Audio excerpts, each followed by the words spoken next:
네, 2020년 7월 31일 이정훈입니다. 7월의 마지막 날이네요. 좀 비도 오고 우울한 날인데 오늘은 좀 우울한 주제를 들고 나왔습니다. 문재인 대통령과 전두환 대통령을 비교해 보겠습니다.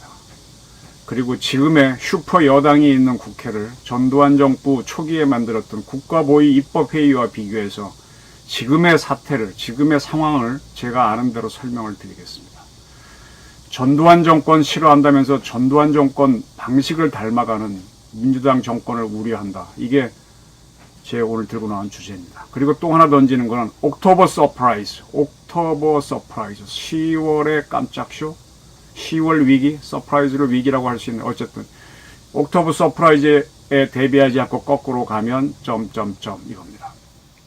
데일리안에서 상당히 재미있는 흥미로운 제목을 달았어요. 박원순 사망 그날부터 민주당은 급해졌다.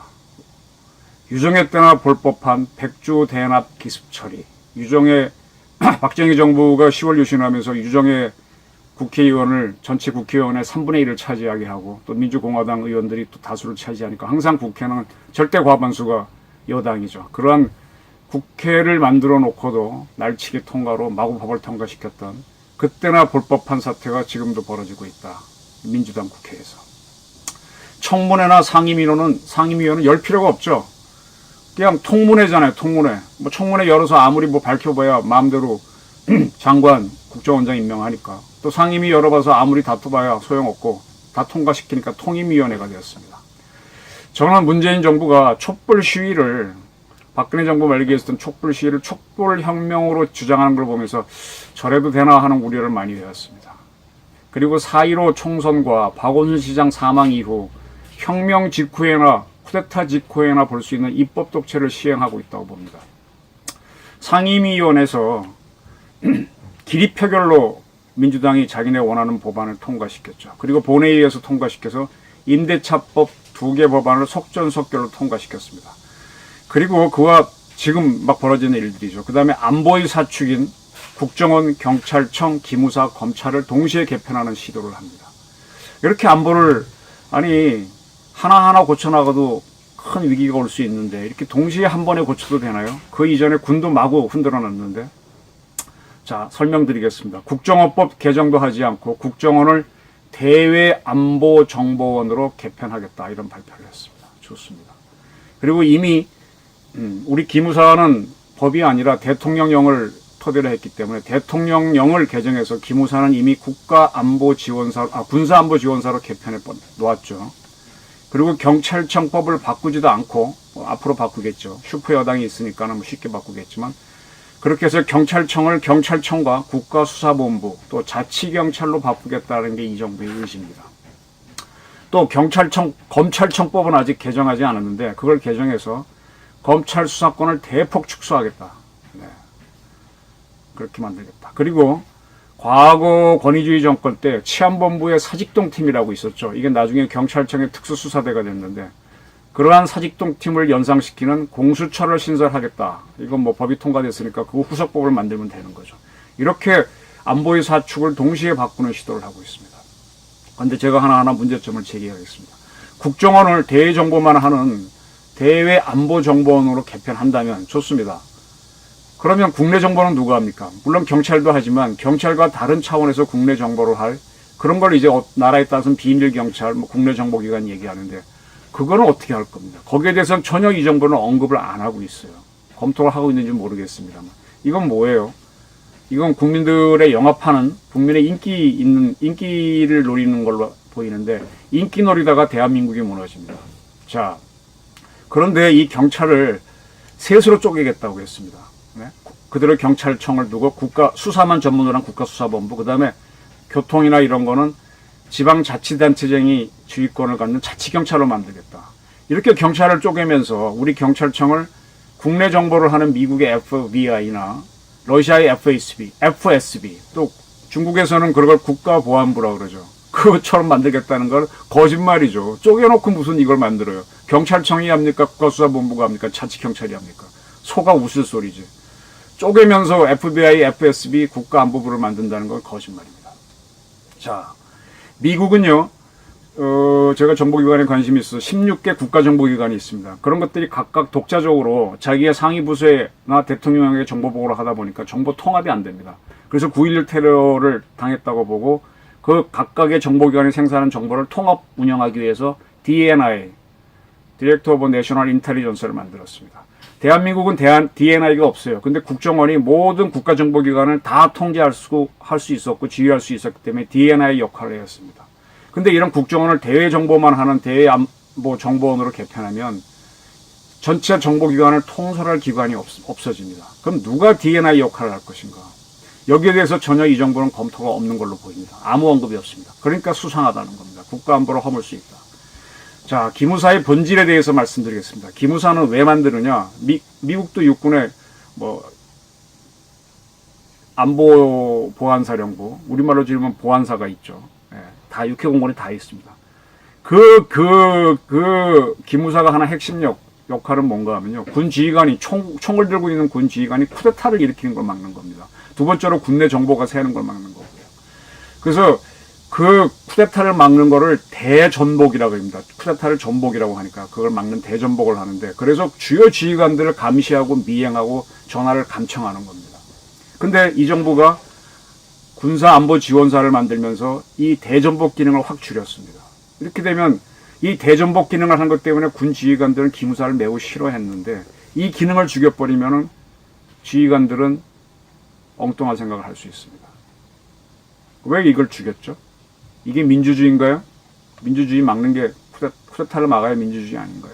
자, 지방자치단체장에게 지방경찰 지휘권을 넘기겠답니다. 미국에 가게 되면 연방경찰과 별도로 카운티 경찰들이 있지 않습니까? 그런 식으로 우리 경찰 중에 지방이 할 수 있는 거는 넘기겠다는 겁니다. 좋습니다. 그럼 지방을 독립시키겠다는 건데, 그렇게 간다면은 우리나라 군대 중에 전방에 있는 상비사단이 있고요. 각 도마다 있는 향토사단이 있습니다. 그거 말고 또 예비군에 들어온 동원사단이 있습니다. 육군 같은 경우에.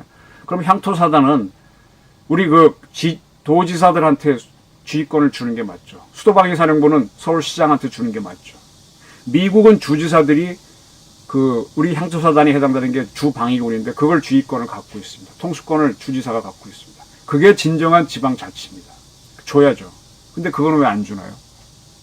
네? 근데 더 웃긴 건 이겁니다. 자, 지금 소방청도 지금 다 지방화 해갖고 지방소방청입니다. 근데 지금 지방에 해보니까 강원도에 산불이 났는데 국가소방청이면 한꺼번에 대응하면 되는데, 전남 제주도 지원해 가는데, 야, 우리도 위험 대비해서 못 보내. 그러면 조기에 못 막죠. 지방으로 나누는 거는 민주적일지 모르지만 국가 자원이 제한돼 있을 때는 국가가 통제해서 한꺼번에 대처하는 게 빠릅니다. 그래서 지금 소방청은 거꾸로 국가직으로 전환하고 있어요. 근데 경찰은 왜 자꾸 지방직으로 거꾸로 가죠? 네. 뭔가 지금 잘못된 도구마로 빠져 있습니다. 군도, 미국은 스테이트들이 모여서 유나이티드 네이션이 됐기 때문에 아직 주에 있는 군을 유지하고 있습니다. 자꾸 줄여가고 있고 연방군을 늘려가고 있는데 우린 지금 거꾸로 가는 거예요. 이게 지금 민주주의 아닙니다. 네. 민주주의는 견제와 균형을 하는 거고 국가 기능은 통합해 가는 겁니다. 자, 정보하고 수사는 불가분의 관계가 있어요. 정보가 있을 때 바로 수사를 해요. 정보관이 수사관을 해야 돼요. 근데 이 정보 중에 중요한 게 외국 기관을 감시하고 하는 외사 방첩입니다.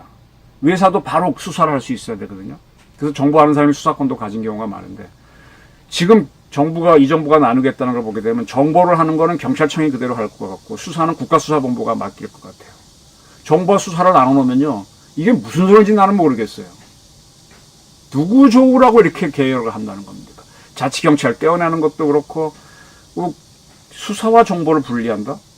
자, 국정원을 대외안전정보부로 만들어서 그렇게 만들겠다면 국내 정보를 금지시키겠다는 거 아니에요?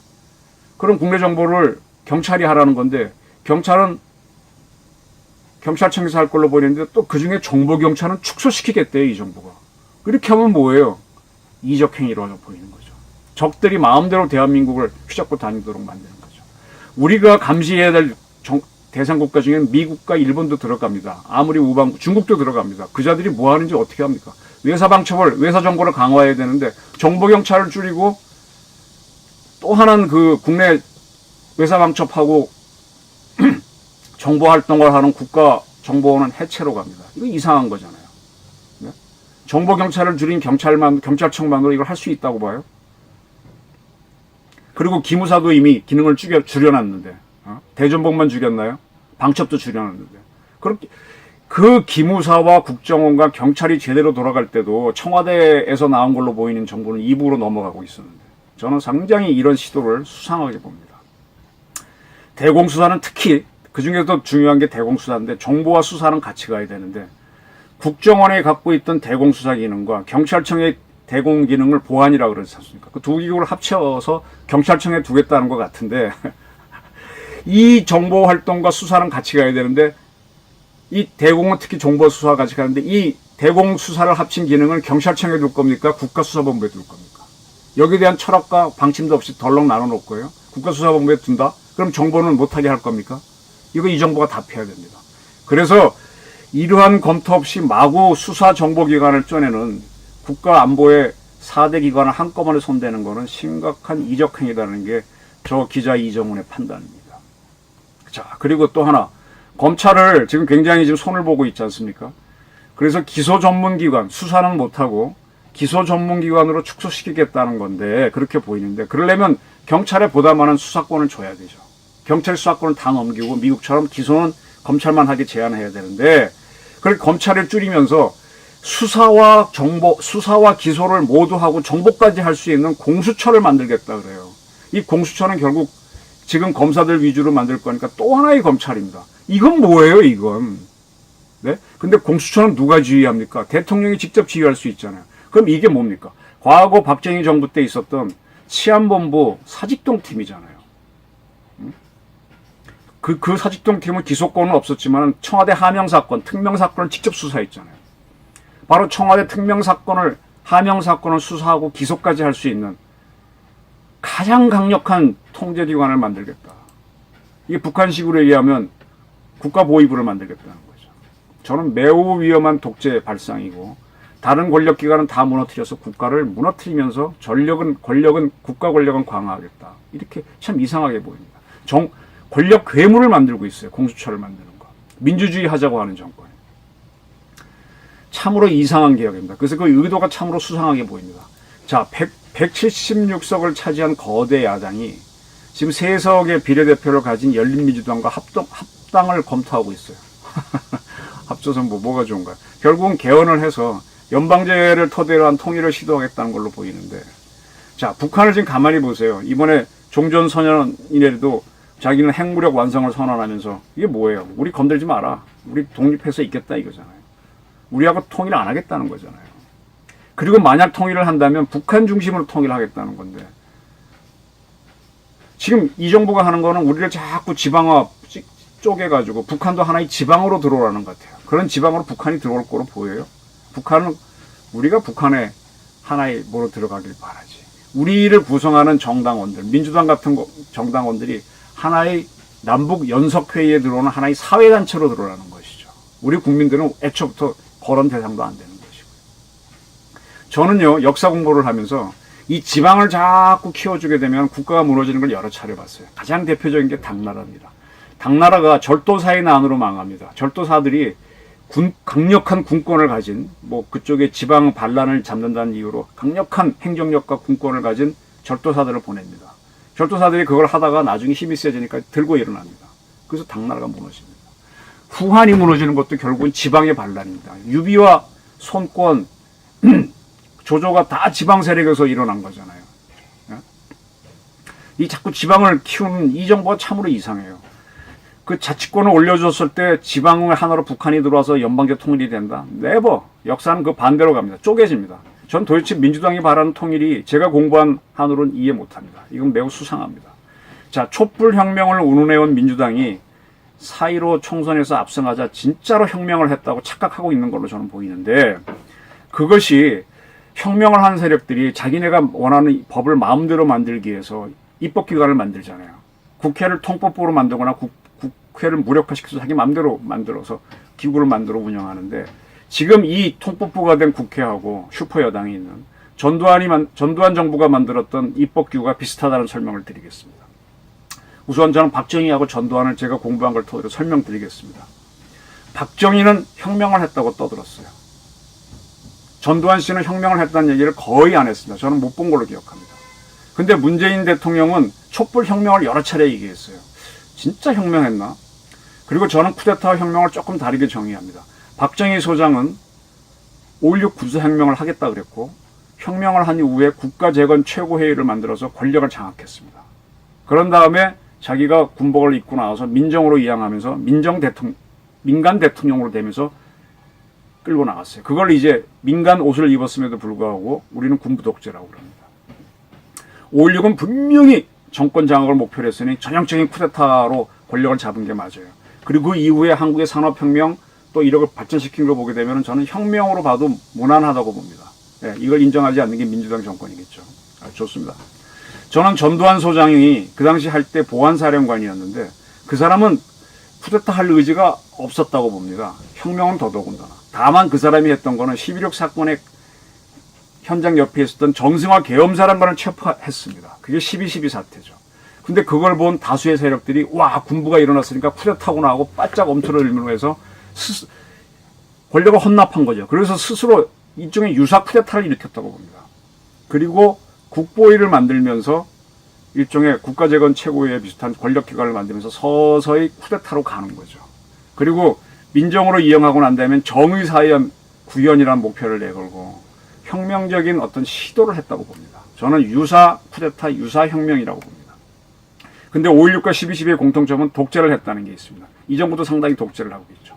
자, 4.15 총선 이후 슈퍼여당을 만든 민주당이 유사한 독재를 하고 있는데 입법 과정을 토대로 설명을 드리겠습니다. 민주당이 절대 다수인 지금 국회는 전두환 정권이 만들었던 국가보위 입법회의와 비슷한 역할을 하고 있다는 게 제 판단입니다. 설명을 드리겠습니다. 자, 1979년 10월 26일 날 박정희 대통령이 김재규 중앙정보부장 총을 맞고 죽습니다. 그때 그 현장에서 가까운 곳에 정승화 육군참모총장이 와 있었죠. 네. 김재규 부장이 불러서 왔습니다. 그래서 이 사람이 12.6과 의심이 있다라고 해서 체포하는 게 전두환 보안사령관입니다. 그게 12.12 사태죠. 그걸 성공시키고 나서 전두환 세력이 딱 등장하는데 그 이전까지 정승화 육군총장이 이끌었던 세력을 구군부라고 본다면 이들은 신군부로 불렸죠. 신군부의 리더가 자연스럽게 전두환이 됩니다. 그리고 이제 세월이 지나서 80년 5월에 서울에서 각 대학이 시위를 벌이는 서울의 봄 사태가 일어납니다. 그리고 5.18 광주 사태. 지금 많은 광주에 계신 분들은 광주 민주화 운동이라고 주장하는데 저는 광주 사태로 봅니다. 그걸 겪은 후인 5월 31일 이 신군부 세력은 전두환이죠. 최규하 대통령의 힘을 빼면서 최규하 대통령을 위원장으로 한 국가보위 비상대책위원회를 만들고 전두환 보안사령관을 위원장으로 한 국가보위 비상대책위원회 상임위원회를 만듭니다. 그리고 최규하 대통령이 있는 국가보위 비상대책위원회가 권한을 이 상임위원회에게 위임해 줍니다. 실세가 전두환이 이끄는 상임위원회가 되는데 그걸 우리가 세칭 국보위라고 약칭했습니다. 이 국보위에는 최규하 대통령이 이끄는 국보위에는 장관들이 다수였지만 이 전두환 장군이 이끄는 상임위원회는 군인이 상당수였습니다. 네. 국가재건 최고회의와 비슷하게 만들었죠. 박정희 시절에 만든 것처럼. 자, 근데 이 국가보위 비상대책위원회는 왜 만들어졌는가 하면 박정희 시절인 1971년입니다. 12월 27일입니다. 야당이 강력히 반대했는데 박정희 정권이 밀어붙여가지고 국가보위에 관한 특별조치법을 만듭니다. 네, 국가보위에 관한 특별조치법. 네. 이걸 근거로 그 이듬해 박정희가 그 유명한 10월 유신을 펼치고 10월 유신 헌법을 만드는 겁니다. 자, 국가보위에 관한 특별조치법을 조금 설명드리겠습니다. 제1조 이 법은 비상사태 하에서 국가의 안전보장과 관련되는 내정, 외교 및 국방상 필요한 조치를 사전에 미리 효율적이며 신속하게 취함으로써 대한민국의 안전을 보장하고 국가 보위를 확고히 함을 목적으로 한다. 2조 국가 비상사태의 선포, 국가 안전 보장에 대한 중대한 위협에 효율적으로 대처하고 사회의 안녕 질서를 유지하여 국가를 보위하기 위하여 신속한 사전, 미리 하는 겁니다. 사전 대비 조치를 취할 필요가 있을 경우 대통령은 국가안전보장회의의 자문과 국무회의의 심의를 거쳐 국가 비상사태를 선포할 수 있다. 이렇게 국가 비상사태를 선포하게 하면서 국가보위 비상대책위원회를 만들었던 거죠. 자, 국보위는 11.6 사태 직후에 이제 계엄령이 선포되면서 국회가 무력화됐잖아요. 그러한 국회도 무력화됐고, 그 다음에 상임위원회가 권력을 이양받았으니까 최규하 대통령이 이끄는 행정부도 정부도 무력화하면서 실질적인 국가 지도부 역할을 합니다. 그리고 그때 그 국보위 상임위원회가 법도 자기네가 만듭니다. 만들어서 바로 만드는 것이 몇 개 법을 만드는데 그 중에 가장 중요한 것이 전두환 씨가 그리고 나서요. 이 국보위 상임위원장이 되고 난 다음에 그 당시에는 아직 유신헌법이 살아있을 때입니다. 유신헌법에 따라서 그게 9월입니다. 5월 30일 날 그렇게 하고 나서 9월 달에 대통령 선거를 치르는데 그 통일주 국민회의라고 하는 간접 선거를 합니다. 통대 의원들만 투표하는 거죠. 100% 지지를 받아서 11대 대통령이 됩니다. 네. 그게 80년 9월의 일입니다. 그리고 바로 유신헌법 개정에 착수해서 한 달도 안 되는 시점이죠. 10월 27일 날 9번째 헌법을 만듭니다. 그리고 그 헌법을 토대로, 헌법이 시행된 게 10월 27일인데 그걸 토대로 입법회의를 만듭니다. 국가보위 입법회의, 국회를 대신한 기관을 만들죠. 81명의 위원으로 만드는데 그 82명 전원을 전두환 국보위원장이 임명합니다. 100% 통법부가 되는 거죠. 그러한 국가보위 입법회의에서 11월 3일 기존 정치인들의 정치활동을 8년간 금지하는 정치풍토 쇄신을 위한 특별조치법 통과시키고 29일 집회 및 시위에 관한 법률 개정안 통과시키고 시위 못하게 하고 12월 26일 언론기법법, 공정거래법, 중앙정보법 등을 의결해서 언론기관 입막고 중앙정보부 강화하고 경제를 어떻게 하고 이런 식으로 권력기관을 마구 바꿉니다. 그리고 81년대는 2월 달에 평화통일정책자문위원회 법안을 의결하고 그 다음부터 더 이상 활동을 안 하다가 4월 그때 이르고 나서 11대 국회 선거를 들어가죠. 그리고 4월 11일 날 국회가 개원하니까 입법회의가 해산됩니다. 그러니까 국가보위 입법회의는 80년 10월 27일부터 81년 4월 11일까지 실질적으로는 2월 25일까지죠. 한 6개월간 하면서 5공화국의 법적 제도적 근거들을 마련해주고 해체가 됐습니다. 저는 지금 4.15 총선 이후에 이 정부가 마구 서둘러서 통과시킨 이 법안들이 입법회의가 통과시킨 법안과 비슷하고 보는 거죠. 마구 권력기관을 흔드는데 권력기관을 강화하는 게 아니라 공수처를 제외한 나머지 건 다 흔들고 있어요. 아주 이상하게 보는 겁니다. 자, 이 민주당 정부는 광주 사태의 책임을 전두환한테 넘기고 있어요. 저는 누차례 말씀했지만 광주 사태는 전두환 책임이 아닙니다. 그런데 그렇게 비난을 해놓고 슈퍼 여당이 있는 지금 국회는 그렇게 비난을 한 전두환 씨가 만들었던 국가보위 입법회의처럼 만들어서 운영하고 있어요. 왜 이렇게 하죠? 왜 이렇게 뭐가 조급합니까? 제가요, 몇 차례 지금 이 시간을 통해, 이제 방송을 통해서 세계 정세를 말씀드렸는데, 이러한 조급함이 국제정서 어긋나면 국제정치가 대한민국을 밀고 들어옵니다. 국제정치의 대표는 전쟁이죠. 밀고 들어옵니다. 그러면 못 막죠. 네. 지금 미국을 잘 보십시오. 국제정치의 가장 큰 변화 요인을 만드는 게 미국인데, 저는 미국에 하는 걸 늘 보면은 미국은 사소한 거는 그냥 다 넘겨줘요. 근데 딱 저놈을 쳐야 되겠다고 마음먹으면 딱 작전을 세서 강력하게 밀어붙이더라고요. 2차 대전도 그렇고 소련 붕괴시키는 과정도 그렇고 지금 중국을 흔드는 것도 그렇고. 그래서 미국을 흔히 설명할 때 미식축구처럼 한다 그러죠. 미식축구는 딱 밀려가면 스크럼 딱 짜가지고 쫙 민 다음에 공 뒤로 패스한 다음에 뻥 차고 와 몰려가잖아요. 그래서 결국은 저쪽 스크린 터치인가요? 그거 할 때까지 계속 밀어붙이잖아요. 축구는 전격전처럼 팍 치고 드는 기습을 하는데 얘는 힘으로 밀잖아요. 미국이 그래서 무섭습니다. 한번 정하면은 꽉 밉니다. 만약 미국이 국제정치로 대한민국을 밀면은 못 견딥니다. 이러한 미국이 지금 휴스턴 주재 중국 총영사관을 폐쇄했어요. 미국 친구들은 세계를 다뤄봤잖아요. 그럼 중국이 반응을 할 거라는 건 당연히 계산하죠. 반응 안 할 수 없도록 일부러 딱 휴스턴 총영사관에서 어떻게 정보를 수집했는지 다 알고 있었을 거 아니에요. 딱 건든 겁니다. 그러니까 중국이 안 대응할 수가 없잖아요. 그러니까 충칭에 있는 미국 영사관을 폐쇄했습니다. 그럼 미국이 그걸 계산 안 했겠어요? 어딘가 분명히 손댄다는 걸 알고 있었죠. 그럼 그 다음 리액션을 들어갈 겁니다. 이게 뭔지 모르는 거죠. 중국도 긴장하고 있는 겁니다. 지금 제가 이런저런 사람 만나면서 아까 허두에 말씀드렸지만 지금 발빠른 사람들의 모든 관심은 옥토버 서프라이즈입니다. 10월 달에 깜짝 쇼가 있을 것이다. 그러니까 하노이 노딜을 기억하시면 그것도 서프라이즈였죠. 근데 분명히 예고가 있었습니다.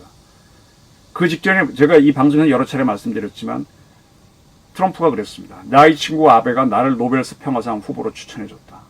아, 참으로 고맙다 얘기했습니다. 그랬더니 아베가 내가 노벨 평화상 후보로 트럼프 추천해줬다.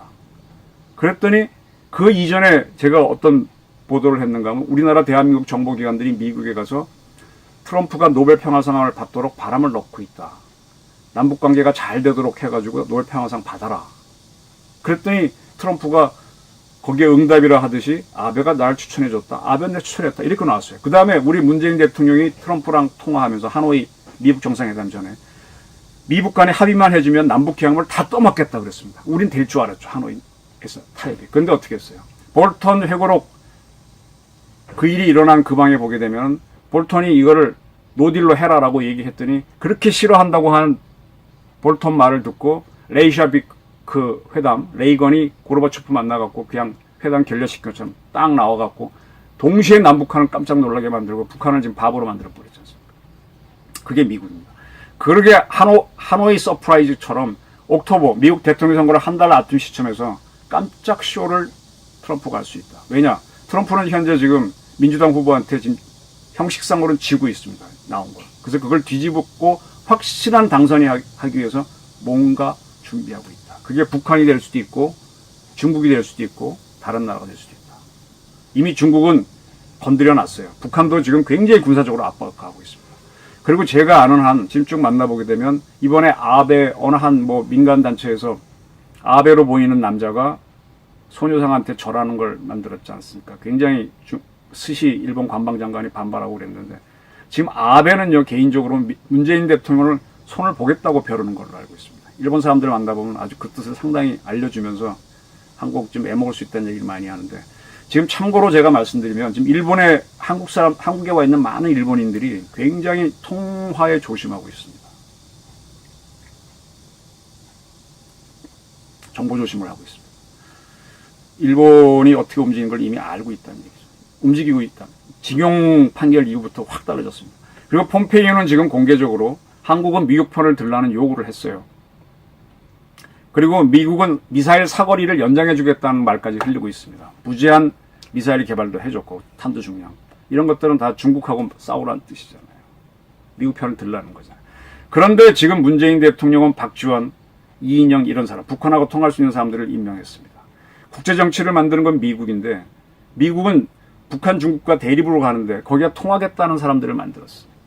옛날에 박지원 씨가 돈 5억 불 들고 가서 이렇게 뚫고 25억 불 더 주겠다고 할 때는 그런 상황이었던 겁니다. 근데 지금 상황은 바뀌었습니다. 그때는 미국이 중국하고 관계가 좋을 때고 지금 확 바뀌었습니다. 그래서 저는 어떻게 보는가 하면 이런저런 이제 원로분들과 해보면은 미국은 중국을 흔들 거고 미국은 일본을 통해서 한국을 흔들 거다. 여기에 대한 대비가 없다. 그런 것들을 대비하려면 국가정보원이 제대로 들어가서 컨트롤 타워를 해야 되는데 이 정부는 국정원을 죽여놓고 있다. 그래서 굉장히 걱정된다. 국제정치가 가동되면 한국은 매우 견디기 힘들다. 자, 그 세계 정세를 만드는 게 미국인데 그거와 거꾸로 가는 게 문재인 정부거든요. 그리고 또 하나 말씀드리면 4.15 총선은 12.12 사태가 아닙니다. 12.12 사태로 권력을 잡은 전두환 씨는 제일 먼저 미국하고 짝짝꿍을 했습니다. 가장 먼저 레이건이 당선되니까 제일 먼저 미국 가서 레이건을 만나가지고 어떻게 협력을 해가지고 한미 관계를 좋게 해서 그다음 끌고 나갔는데 지금 이 정부는 계속 트럼프하고 문재인 대통령을 안 맞습니다. 그리고 지금은 계엄령이 내려진 상태도 아니고 국가 비상사태도 아닌 상황에서 이렇게 밀어붙이면 여긴 저항이 일어날 수가 있습니다. 오히려 문정부가 많이 실수를 하게 되면 정말로 대한민국은 계엄과 국가 비상사태를 할 수도 있죠. 이게 좀 두려운 겁니다. 자, 채널A 이동재 기자 사건을 다시 보십시오. 이동재 기자가 취재하는 과정, 권력자들이 뭐 하는 과정, 또 무슨 사업하는 사람들이 사업을 추진하는 과정에서 대화하는 과정에서 무슨 얘기를 못합니까? 자, 이동재 기자가 자기가 취재한 걸 보도를 했습니까? 보도 안 했어요. 취재하는 과정에서 누구를 만나서 막 조금 험한 얘기 했다고 칩시다. 상대가 녹음했으니까. 보도하지도 않은 걸 가지고 검언유착이라고 해서 밀어붙였습니다. 이거 언론을 옥죄하는 방법이죠. 네, 종편에 대한 허가권 갖고 있는 정부가. 네. 이 고발을 했던 사람은 민원연인데 민원연에 있던 대표가 종편 허가권을 진 방송구성기구 위원장이 아닙니까? 자, 이 정부가 행정수도 이전을 꺼내고 있는데 행정수도 이전을 꺼내면서 박정희 얘기를 했어요. 박정희도 그러지 않았느냐. 네, 보수파를 흔들고 국민을 헷갈리게 만드는 건데 박정희가 행정수도 이전을 거론했던 거는 닉슨도 주한미군 철수했는데 그거보다 더한 주한미군 철수자인 카터가 나오니까 거기에 대응하기 위해서 안전보장 때문에 행정수도 이전을 검토했던 겁니다. 서울을 뺏기면 우리가 한 번에 죽으니까. 지금 그런 상황입니까? 지금 부동산 문제 가지고 이걸 던졌잖아요. 끝난 이상한 거예요. 그리고 민주당 정부는 안보와 안전을 담당하는 모든 기관을 흔들어 약화시키고 있습니다. 공수처만 강화하고. 그리고 행정수도 이전을 딱 꺼냈으면 난 마스터 플랜을 내놔봐라 하고 싶어요. 민주당에. 마스터 플랜 있나요? 마스터 플랜 나오면 이익 때문에 치고받고 싸울 겁니다. 자, 그렇게 자신이 있으면 김종인 대표의 말대로 내년 서울시장 후보로 나오는 민주당 사람은 행정수도 이전을 걸고 공약으로 내걸고 나와보라 그러십시오. 아마 내년 4월 내에서 서울시장 선거 열리면요. 서울시장 민주당 후보는 행정수도 이전을 거론도 안 하려고 할 거예요. 자기네 당론이라고 하면서. 웃기는 얘기입니다. 그리고 이런 것들이 모두 박원순 서울시장 변사 사건 이후에 이상하게 돌아간 나빠지는 여론을 물타기 하고 있어요. 박원순 시장 핸드폰을 포렌식으로 못 열게 하겠다. 이런 법원 결정도 나오고. 참으로 저는 유감입니다. 이런 것들이 대한민국의 위기를 갖고 올 수 있다. 제가 지금 빠르게 말씀드리면서 어떻게 보면 상당히 깜짝 놀란 얘기를 말씀드렸는데 전두환 정부가 하는 거와 초기의 전두환 정부가 하는 국가보위입법회의하고 이 정부의 통법부인 국회가 뭐가 다르냐. 옥토버 서프라이즈에 대비해 지금 북한하고 이럴 때냐. 한번 국민 여러분 다시 한번 보십시오. 세계를 다시 한번 보시고 외신은 잘 보십시오. 참 큰 착각하고 있는 게 문정부가 아닌가 싶습니다. 감사합니다.